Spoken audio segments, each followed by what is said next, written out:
Hi, my name is Olivia and I'm in Year 11 at State High. I'm here to introduce to you Mrs Henrietta Miller.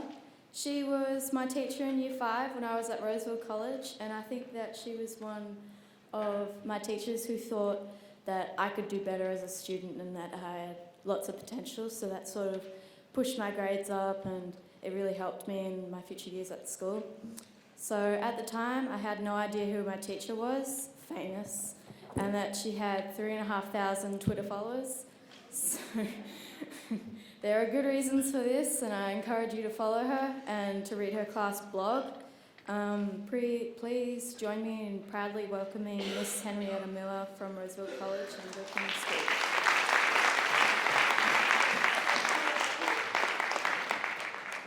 Oh dear, put me on the spotlight. I have 2 short presentations to give to you today, and I am, just because I have 3,500 followers, just because I like to learn. So, you've come to this conference and it says on the programme, TeachMeet. And if you look at the online one, it says TeachMeet in red, and you think, what the hell is a TeachMeet anyway, and why should you care? So I'm here to explain everything to you. But who am I and what right do I have to tell you anything about TeachMeets? And, well, my name is Henrietta Miller, as you know, and yes, I'm a Stage 3 teacher and the PYP coordinator at a school called Roseville College. It's a K-12 Anglican girls' school in Sydney, and I am very, very lucky to work there. It is a great place to work. I'm also a teacher, TeachMeet Australia founder member. I'm an Adobe education leader. I'm a sometime blogger. I've been a bit slack this year. I have 3 children, a dog and a husband, and I have a life. So, really what I do, I get on Twitter occasionally because I love to learn and I want to improve my students' practice. This is my classroom right now, Olivia. I thought you'd like to see this. It's had a bit of a renovation since you were last there. And for those of you who are interested, I have 18 chairs, 2 stools, and 3 bits of stuff that you can sit on the floor, sofas, and a couple of beanbags, and I have 27 students. And next door there are 27 students with exactly the same, and we have flexible doors that open all the time. It doesn't add up to the number of chairs, but it works. So, how many of these pictures seem relevant to you? I am sure, and many of you may even be feeling this right now, that you have spent whole days in professional development sessions that were irrelevant to you in your classroom or your faculty. Well, I'm here to tell you how TeachMeets can revolutionise not only your own personal professional development, but your schools too. TeachMeets was started in Scotland by a man called Ewan McGregor. He decided to get some friends of his together in the pub, and he called them a TeachMeet, and with the power of social media, they spread around the globe. I first heard about TeachMeets on Twitter in 2011, and being a kind of can-do kind of person, I said to my teaching buddy Prue, hey, do you think we could have a TeachMeet? And she said, sure. And I said, I'll bake some muffins and we'll tweet out and see if anybody wants to come. And so we had 40 primary school teachers come to our Year 5 classrooms in the holidays, 1 April. And soon after that, I heard that there was a guy called Matthew Esterman was about to have one up at his school in the northern beaches of Sydney. And I said to Matt, hey, I've had a TeachMeet, can I come and speak at yours? And he said, yeah, go for it. And since then, TeachMeets have spread literally around the globe and around Australia. And if you haven't heard of Matthew Esterman, he is the TeachMeet guru, and you need to be following him. He's actually been at ISTE last week talking about TeachMeets. So it's all due to the power of social media, blogging, Facebook, wikis, and people knowing that this is the best way ever to learn. So, there are TeachMeets being held all over the country. Now, each one at a different place or a different space, and they involve different teachers and different educators. There's generally they run after school. In Sydney, they mostly seem to run from about 4 p.m. till 6 p.m, and they're often followed by a teach-eat. After all, we are teachers, and teachers do like to eat. Teachers volunteer to present at TeachMeets because, after all, it's about sharing the learning. And the key fact here is that no presentation is allowed to be longer than 7 minutes.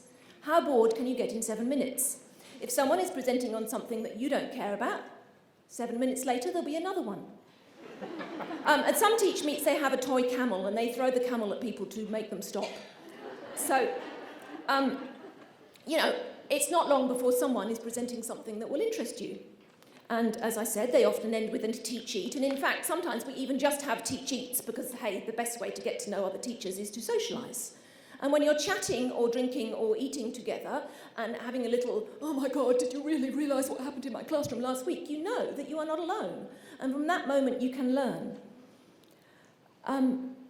TeachMeets can take place in all kinds of spaces. And in Sydney, we found that we can persuade corporate bigwigs to let us have TeachMeets in all kinds of places. And I put the challenge out to you here in Brisbane, beat us. We've had them in Manly Q Station, we've had one at the Sydney Theatre Company, we've had one at the Opera House, we've had them at Google's headquarters, we're having one at Adobe headquarters later this year. The State Library has had one and various other places, but they don't have to. One of the best I've ever been to was in a pub on a Saturday lunchtime and it was raining outside. And we had no technology and we had a little mini whiteboard and a few marker pens and people sat around and shared great ideas. TeachMeet can have themes, but they don't have to. Games for learning, TeachMeet languages, tips for term 4. TeachMeets are also happening at universities, TeachMeets for pre-service teachers. I was up one last week with Sally somewhere up there at TeachMeet Macquarie University, where you've got casual teachers, professional teachers, teachers with years of experience, pre-service teachers, learning and sharing together. Most states now have their own wiki, maintained by a group of volunteers on the whole. This here is the Sydney wiki. If you look closely, you can see these are the TeachMeets that are planned for term 3, all over the state, all on different themes, all in different places. You know, on your wiki, you can also find pages of advice and pages saying what to do if you want to run a TeachMeet, how to go about it, what you need to do, the sort of things you need to think about. Plus, there are email addresses of people like me who will happily help you to run your first TeachMeet. We have, you can connect with other teachers also. We have a TeachMeet Facebook group where last week you could see a little video of Matt Esterman presenting at ISTE. There's a teacher called Cameron who runs a podcast and he often podcasts about TeachMeets. And they're up on the Facebook group too. It's a closed group, but you can request to join it. We have a TeachMeet Australia website where anybody who's running a TeachMeet can contact us and we will put your stuff up on the website, and that's just maintained by a teacher who does it in her spare time. We've taken the step one step further at my school and we now have something called a Rosemeet. We're a K-12 school and there's lots of fabulous learning going on everywhere, but as you would know, not all of that gets infused throughout the whole school. So once a term we have a Rosemeet. We get together with a drink and some snacks after school and we share what's been going on in our classrooms. It's a great way to learn. But hey, you know, who cares? I'm so busy. My life is too busy. Why should I care about TeachMeets? Well, you should. In case you haven't realised, teaching is one of the most isolating professions in the world. We may be surrounded by students all day, but the chances of professional dialogue are slim. Most of us, unfortunately, still work in a 9 to 3 classroom and get 20 minutes for lunch, plus a playground duty. Oh, and there are those 2 parents you have to email and the 3 who you need to phone. And the chances of learning and escaping the classroom are slim. Teaching is hard work and we need to support each other in that. And we need to acknowledge that we need help. And the best way to get help is from other teachers. Plus the world of education is changing. We have new curriculums, new outcomes, new paperwork, new expectations. And if you're not a learner, then you jolly well should be, because you're a teacher and all teachers need to be learners. And finally, TeachMeet can be fun. Now, there may be days when you feel like this owl on the left. And if that's you, give yourself permission to duck out, take a breather, don't worry about things. But if instead you choose to go to a TeachMeet, I guarantee you will become invigorated, refreshed. Your problems will pale into insignificance as you chat with other teachers. And by the end, you'll feel networked, connected, and empowered. Thank you.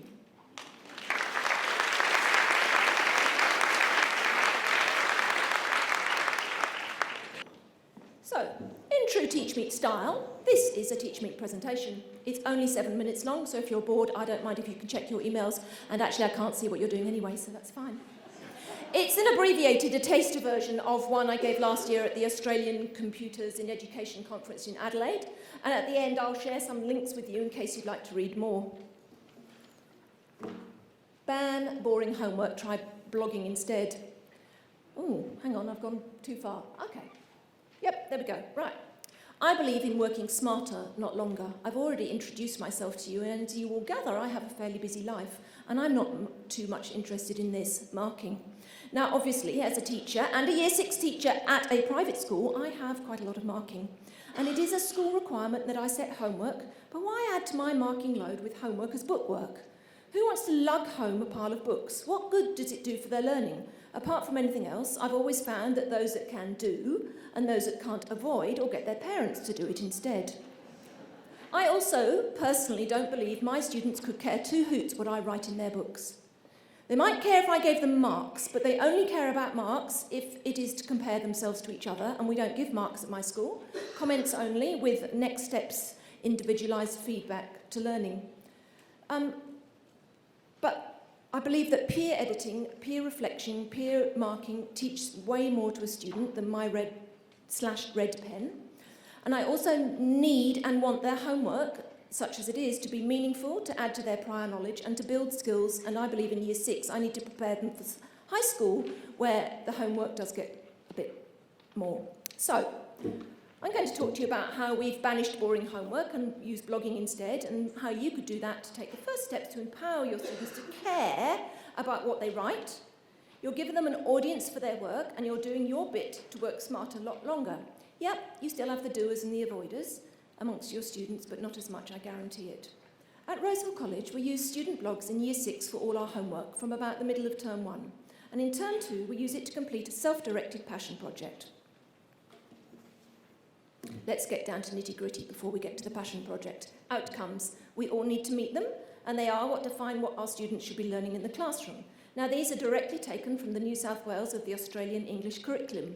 Plan, compose, review, experiment, read, view, compare, reflect.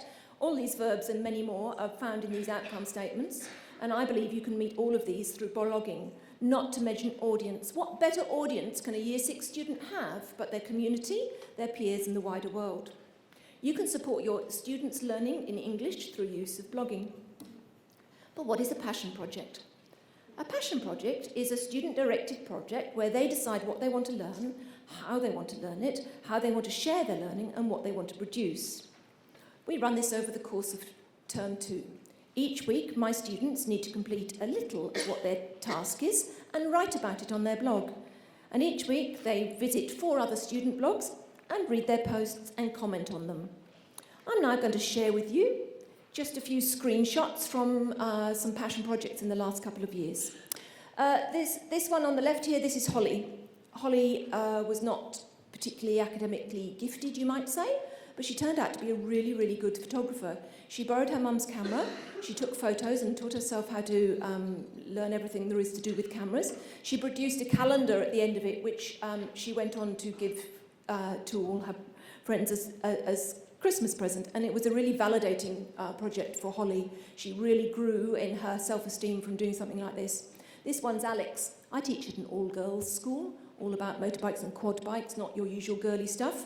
But she actually wrote some really interesting posts about biking, and she took films of herself biking on her quad bike and really developed her sense of who she was as a person through this, which was fabulous. This is Emma. Emma decided to dressmake. Emma can't sew, Emma's mum can't sew, Emma's grandma can't sew, and Mrs Miller can't sew. So it was slightly stressful for me when she said, I want to make a dress. But she did it. She found someone who could give her a couple of classes, she borrowed a sewing machine from somewhere, and she made this beautiful dress, which she then wore to our Year 6 party at the end of the year. This is another student here on the left, the crocheting, who was one of the quieter ones. Blogging gives quiet students a voice. This student decided to learn to crochet, so she followed some YouTube videos which taught her how to crochet. She then made her own YouTube videos about crocheting, and she shared them on her blog, and she linked up with another school in New Zealand who also made crocheting videos, and they sort of swapped them with each other, which was fabulous. One of the things my students have to do is write a weekly reflection, and we really, really encourage them to reflect on what went well and what didn't work and how much effort they put into it and what they'd actually learned and what they'd actually done. And this is, cherry ripe's gone wrong. Admitting you're wrong and made a mistake when you're an 11 or 12-year-old girl is really hard. But when you do it on your blog and then your peers who comment on you write back, wow, that's so good, well done for trying, it's also really validating. Sophia, she was sports mad. She decided to survey students around the globe. I sent out a tweet with a link to her survey, and she got answers from about over 100 students from about 15 different countries around the globe, and she turned her results into a website on healthy eating and sport for students. At the end, we have a Passion Project presentation day, which is not only empowering but fun. We invite all the parents, we invite Year 5 students, other teachers, and during the afternoon, each student has a 10-minute slot in which to present their passion project, and the rest of the time they go and visit other students who are on their 10-minute slot. This girl here, she made a photo board for her bedroom. This student up here programmed an Arduino board to close her guinea pig hutch at night, so that she didn't have to go out and do it. She then won a major ICT competition with that one. We have a lot of cooking. Girls like to cook. More photography. This is Olivia, who's on my current blog, and if you do nothing else, visit Olivia's blog and read some of her poems. They are truly amazing. She writes poems and takes photographs to match with them. This is a student who loves to surf and really doesn't want to do anything much, particularly certainly coming to school is not on her list of things to do. She took some surfing videos and she designed herself a surfboard, and she wrote more than I've ever seen her write about anything else in her life in the weeks that she was writing her passion project about this. This is a student who, again, is not particularly academic, but she made these cushions and then she sold them all at the presentation day. So that was really amazing for her and really, really empowering for her. There's a crocheted lion.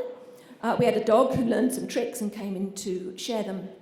As I said, we have a lot of cooking. This student cooked a range of baked goods and then sold them at her church that she goes to on Sunday, and she raised money for Nepal. The student on the left had this doll's house and hadn't done anything with it. She did all the electrical circuits herself, taught herself how to do that. So you can see here, a real range of passions are being explored by these students over the course of the 8 to 10 weeks. They do all of that at home. That's their homework. Some are better than others. Some put more effort into it. But each week they write a weekly reflection. And each week they have to visit in rotation 4 other students, so that over the course of the term they visited every student blog. And at the end they write some reflections for me. And it's really good because I get to see what they say. And I think the layout of the tables could have been fixed because it really wasn't good enough that I was in the corner. So this is a to-scale model of a water slide, by the way. And for me, that's feedback for me. I'll get it better, make it better next year. So if you'd like to learn more, visit Year 6 RC, join the other 20-something thousand visitors who visited us. Check out our student blogs on the left. Next term, we're going to be writing a Choose Your Own Adventure story, where each week they have to write a section of their story, and they put up 3 possible scenarios, and their peers and the community and the parents and the grandparents and everybody else who get to visit the blog will vote on what they should do next. And that bit.ly there will take you to instructions for passion projects, because it's not mine. I found it out there and I developed it to make it better. Thank you.